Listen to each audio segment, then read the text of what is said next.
አባታችን አቡነ ሳዊሮስ በሚመሩት ሀገረ ስብከት እንዲህ ያሉ ኩነቶች የተለመዱ ናቸው።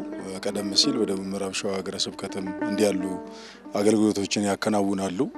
ጌታ በወንጌል እንግዲህ ከውጭ ያሉትንም ማምጣት ከውስጥ ያሉትንም ማጽናት እንዳለበት ሐዋርያትን ለዚህ አገልግሎት ከጠራበት ወይ ከሾመበት አንዱ የስብከተ ወንጌል አገልግሎትን ማስፋት ነው።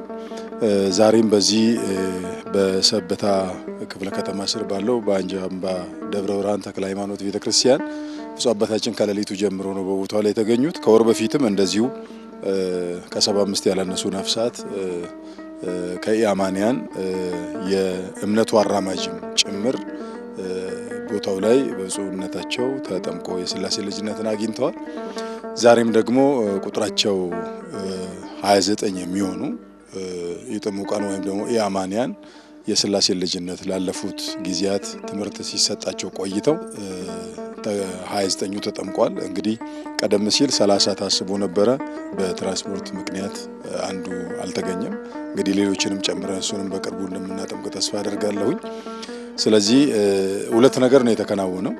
አንዱ ኢአማንያንን የሥላሴ ልጅነት ማሰጠት ነው። በቦታው ላይ እኛም ተመላልሰን ሃይማኖታዊ ትምህርት ዶግማችን፣ ቀኖናችን ትክክለኛ ጤናማውን ከነቢያት ከሐዋርያት ከጌታም ትምህርት የመጣውን ትምህርት በመስጠት ጤናማ ኦርቶዶክሳዊ ትምህርት ሰጥተናቸው ያለማንም ጫና ሰምተው አምነው ይቺ ቤተክርስቲያን የምትደመጥናት የምትታይናት ቢቀምሷት ደግሞ የምትጣፍጥናት ብለው አምነው እንጠመቃለን ብለው በራሳቸው ጊዜ ወስነው ነው ሕፃናቶቻቸውን ሁሉ ጭምር ቤተሰብም ጭምር ነው እዚህ ጥምቀት ውስጥ ሱታፊ ያደረጉት ማለት ነው።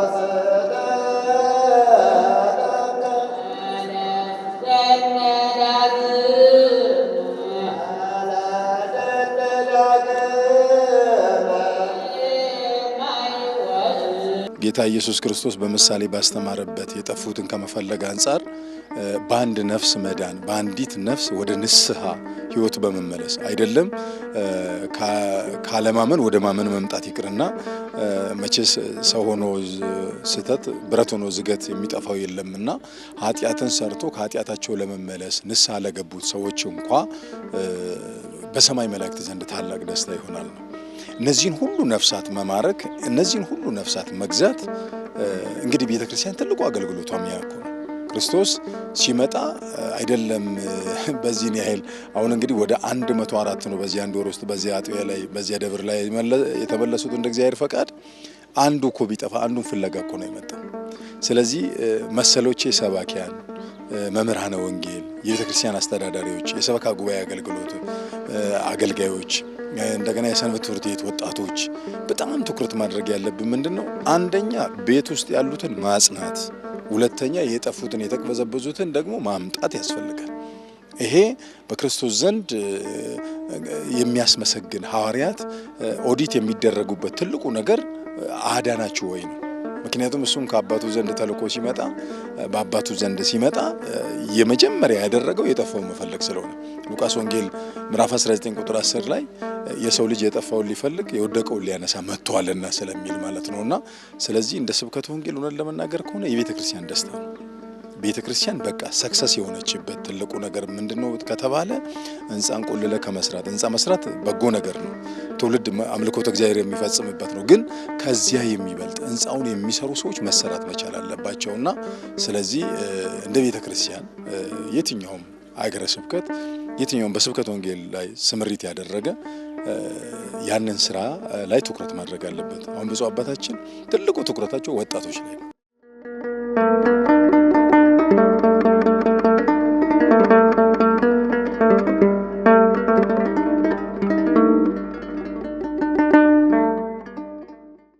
የነገዋን ቤተክርስቲያን ማየት የምንችለው ሕንጻ ቤተ መቅደሱን መገንባት ብቻ አይደለም። ሕንጻ ሥላሴ የሰው ልጅ መገንባት አለብን። ለዚያ ደግሞ ሰራዊት ማብዛት አለብን። መንፈሳዊያን ሰራዊት እነዚህ ምድራዊ መሳሪያ የታጠቁ አይደለ ሰማያዊውን ትጥቅ መንፈሳዊውን ትጥቅ የታጠቁትን በትምህርት በመንፈሳዊ ጸጋዎች ማሳደግ ማብዛት አለብን ብለው ስለሚያምኑ በዚያ ስፍራ ላይ የሆነው እንግዲህ ከተለያዩ ወረዳዎች የተወጣጡ ግን ደግሞ በዚያ ቦታ ላይ መጥተው ይህንን የክህነት አገልግሎት የወሰዱበት ሁኔታ ነው ያለው።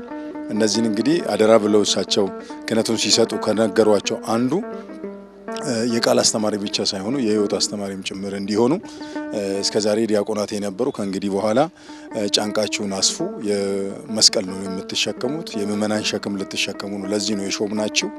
ስለዚህ እናንተ በዚህ በወሰዳችሁት ክህነት እናንተ የራሳችሁን ህይወት ብቻ እንድትኖሩ ሳይሆን የቤተ ክርስቲያንን ሸክም እንድትሸከሙላት፣ ምእመናንን እንድትደርሷቸው፣ እንድታገለግሏቸው የሚል ጽኑ አባታዊ ሐዋርያዊ መመሪያ ሰጥቷቸዋል። እንግዲህ ክህነቱንም የተቀበሉትም ያንን በደስታ ተቀብለዋል።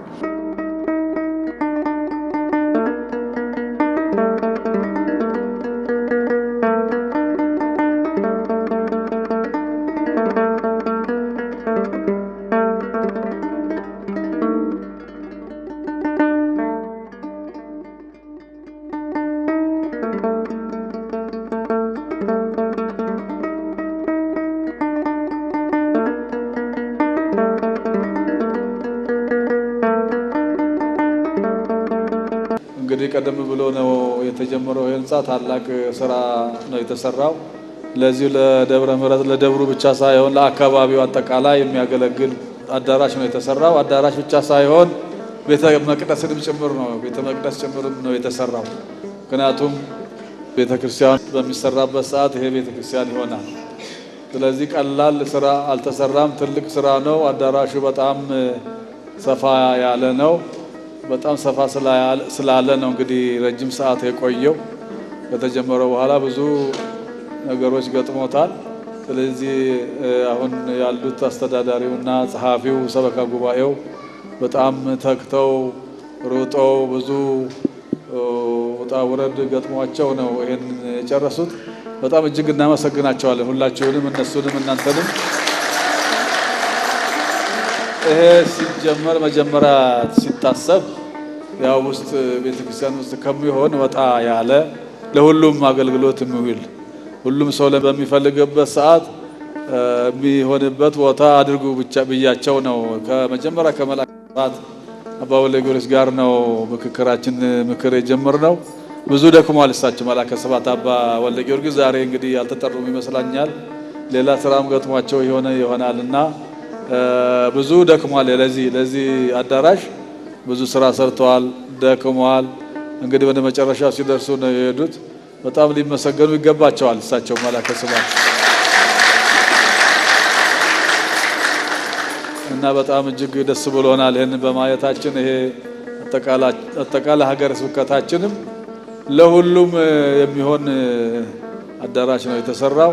በጣም ደስ የሚለው አሁንም እንኳን ደስ አላችሁ አሁን እና ስለተደረገልን ሁሉ በጣም እጅግ እናመሰግናለን። እግዚአብሔር ያክብርልን፣ እድሜ ይስጥልን።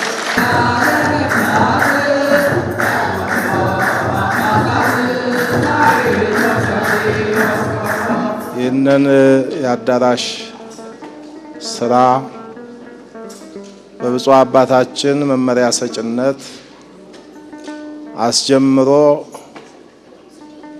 ኖ ለ13 ዓመታት ደከመን ሰለቸን ሳትሉ ገንዘባችሁን፣ ጉልበታችሁን፣ ሐሳባችሁን፣ ዕውቀታችሁን እዚሁ ላይ በማበርከት ሰርታችሁ የአዳራሹ ስራ ተፈጽሞ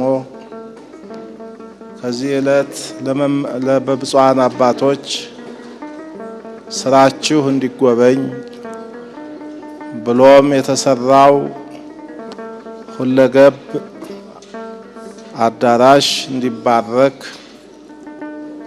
ለዚሁ ያደረሰን አምላካችን ክብር ምስጋና ለሱ ይሁን።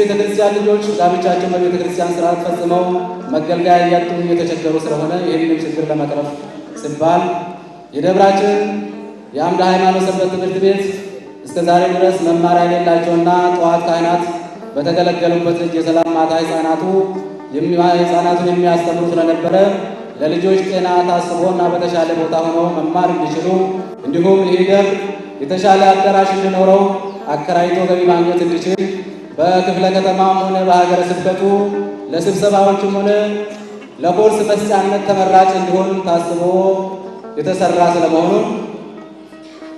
የሥራ ሂደትን በተመለከተ ይህ አዳራሽ ግንባታው ያረፈው በ1200 ካሬ ሜትር ስኩዌር ላይ ሲሆን ይህ ግንባታ የተካሄደው ከሚያዝያ 6 ቀን 2005 ዓ.ም እስከ ግንቦት 9 ቀን 2018 ዓ.ም ሲሆን ካህናት አባቶች ለዚህ ግንባታ የሚሆን ማቴሪያል ሲሚንቶ፣ አሸዋ፣ ጠጠር፣ ብሎኬትና የመሳሰሉትን ሲጠይቁ ለረዳችሁ ሁሉ የላቀ ምስጋናችንን እናቀርባለን።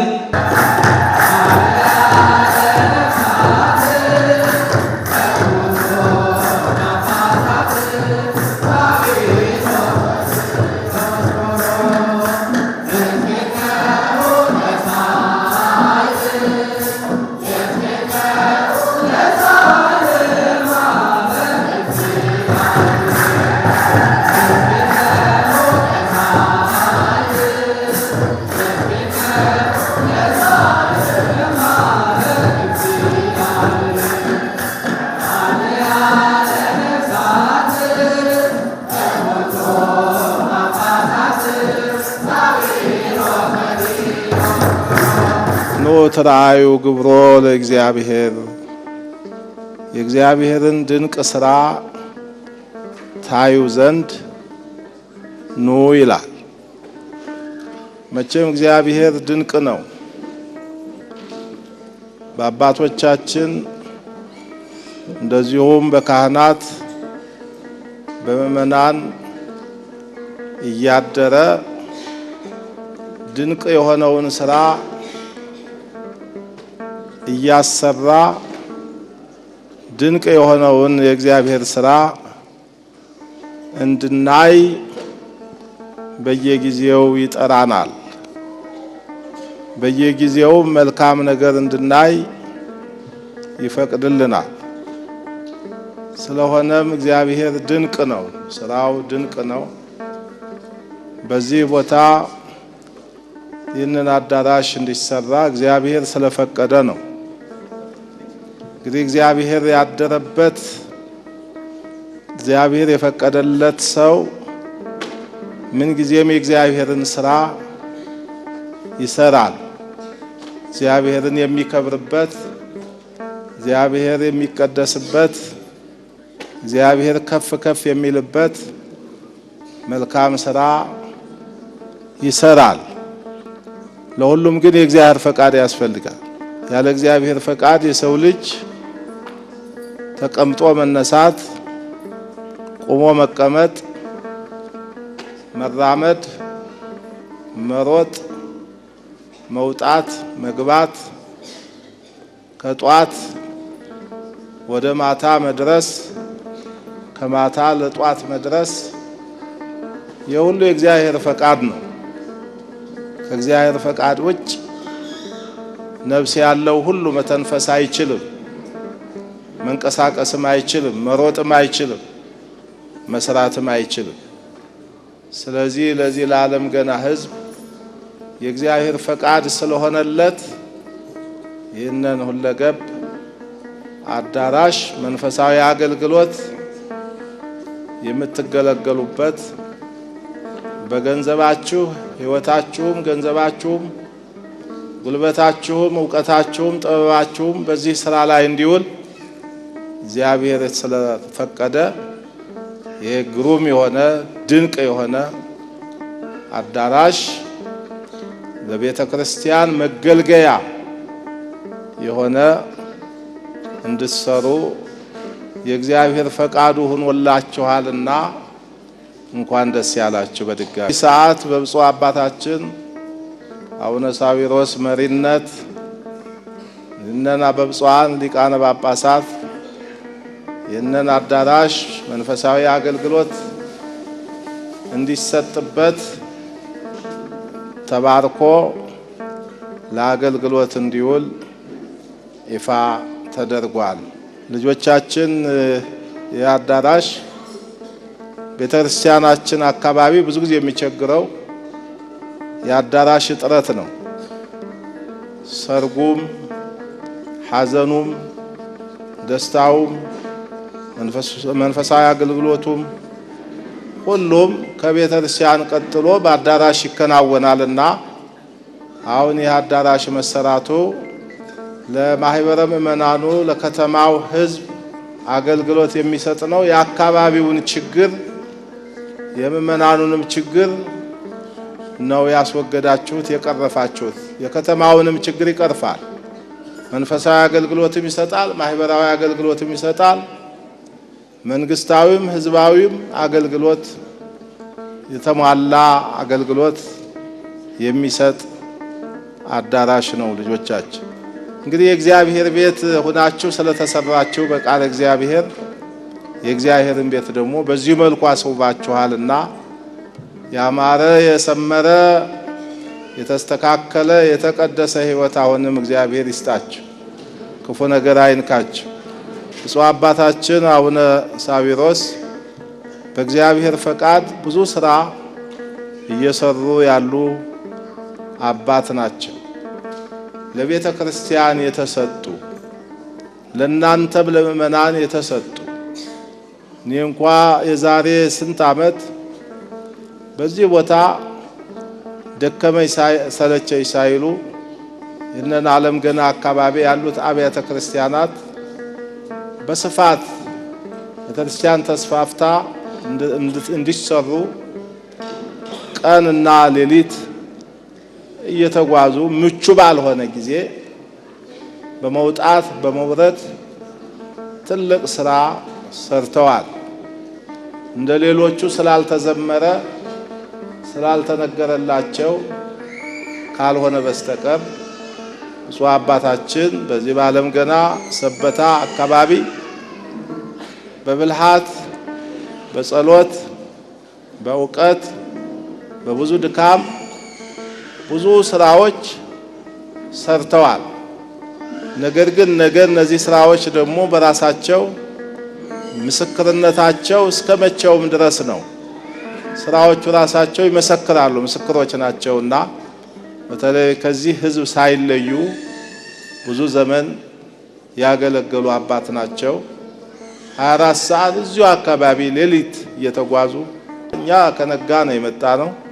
ብፁዕነታቸው ግን ሌሊቱ ሙሉ ተጉዘው አስቀድሰው ክህነት ሰጥተው ባርከው እንደገና ደግሞ ሁለተኛ ጊዜ ደግሞ ወደዚሁ እናንተን ለመባረክ የሥራ ውጤታችሁን ለመባረክ ለመጸለይ ነው የመጡት። እኛንም ጭምር ይዘው ማለት ነው። እኛንም ቀስቅሰው መቼም ዝም ብሎ ጳጳስ አይገኝም እና ማንም ሰው ና ቢሉት የራሱ ጊዜ ፕሮግራም ስላለው አይገኝም። በዚህ ሰዓት ደግሞ አገልግሎት በበዓለ 50 በዘመነ መርዓዊ ሰፋፊ አገልግሎት አባቶች የሚሰጡበት ወራት ስለሆነ ነገር ግን ብፁዕነታቸውን እጅግ አድርገን ስለምንወዳቸው ቅዱስ ሲኖዶሱ ስለሚወዳቸው ስለሚያከብራቸው ለቤተክርስቲያን የተሰጡ ድንቅ አባት ስለሆኑ በሳቸው ፍቅር እሳቸውን አክብረን ነው የመጣ ነው ልጆቻችን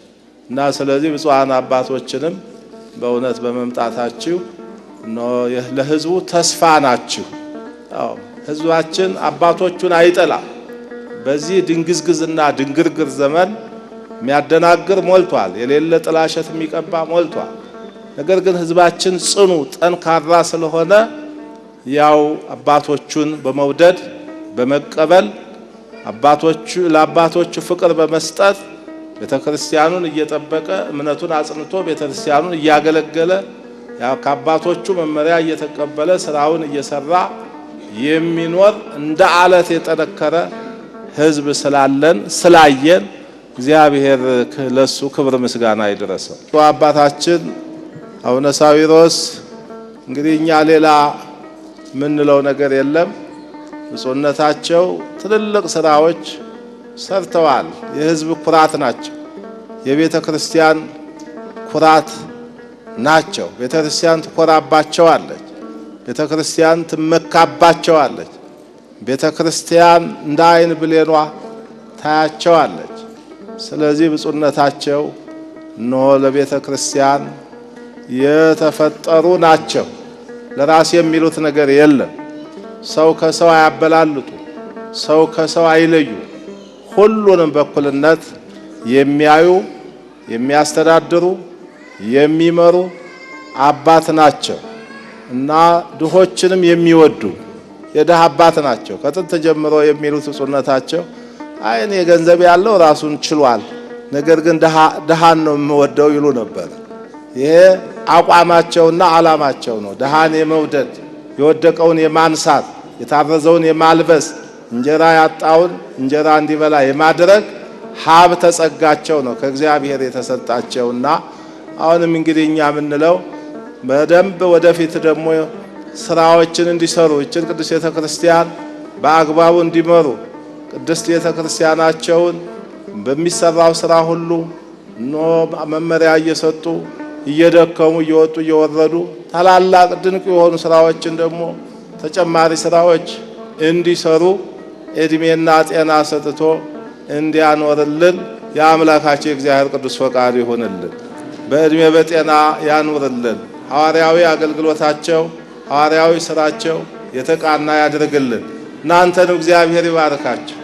ፍቅር ስላለ ነው ካህናቱም ይሄው ለልማቱ ሲሮጡ ሲሸለሙ ስማቸው በበጎ ሲነሳ እናንተ ምእመናኑ ወጣቶቹ ፍቅር አንድነት ስላላችሁ ነው ይሄንንም የመሰለ ህንጻ ሰርታችሁ ለማስባረክ ለማስመረቅ የበቃችሁትና ስለዚህ ፍቅር የእምነት መገለጫችን ነው። ፍቅር የሃይማኖት የእምነት መገለጫችን ነው። ፍቅር የሌለው ከንቱ ነው ይላል። ፍቅር የሌለው እንደሚጮህ ናስና እንደሚንሿሿ ጸናጽል ነው። ፍቅር አይታበይም፣ ፍቅር አይኮራም፣ ፍቅር ስርዓተ ቢስ አይደለም፣ ፍቅር የሕግ ፍጻሜ ነው ይላል። ስለዚህ በዚህ ደብር በዚህ ቦታ በዚህ አውደ ምሕረት ፍቅር ሰፍኖ ስላየን በፍቅር አገልግሎት ስላገለገላችሁ በፍቅር ሆናችሁ ስላለማችሁ እግዚአብሔር ይህንን የሥራ የድካማችሁን ውጤት የድካማችሁን ፍሬ በዛሬው ዕለት ደግሞ የክርስቶስ እንደራሴዎች በሆኑት ብፁዓን አባቶች ለማስባረክ በቃችሁ።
ከጀርባ በጣም ሰፊ ቦታ ነው ያለውና ያለው እዚህ አካባቢ ቀብር ቤት ተነስቶ ግሪን መሆን አለበት።